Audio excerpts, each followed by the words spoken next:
Welcome to our channel. Today we how to restore tax compliance for multi-state sellers on Etsy step by step clearly.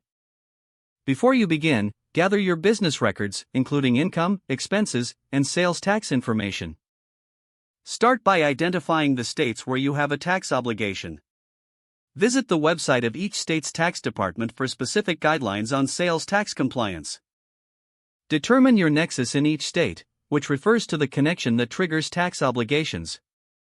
Review the sales thresholds for each state to see if you meet the criteria for tax registration. Register for a sales tax permit in each applicable state. Once registered, familiarize yourself with the sales tax rates for each state where you will be selling. Implement a system to track sales made in each state, ensuring accurate records. Calculate the sales tax for each transaction based on the respective state's tax rate. Collect sales tax from buyers during the checkout process on your Etsy store.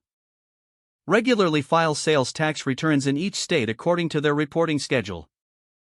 Pay the collected sales tax to each state's tax authority by the due date.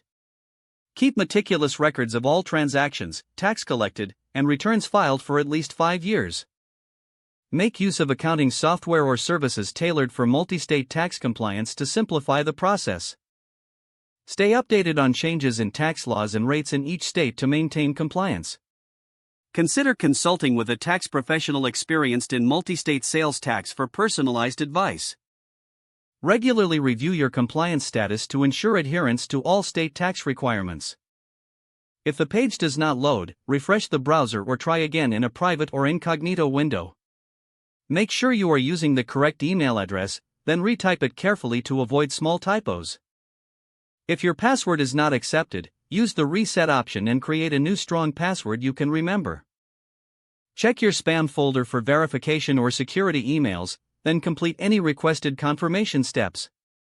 Enable two-factor authentication if available to improve account security and reduce unauthorized access risk. After signing in, review your profile details so your contact information and settings are accurate and current. If you see an error message, note it down and try again after restarting your device and internet connection.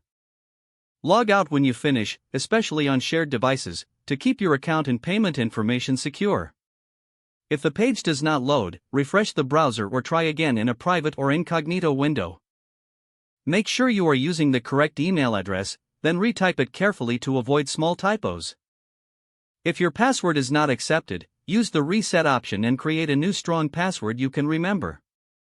Don't forget to like this video and subscribe to our channel for more step-by-step tech guides.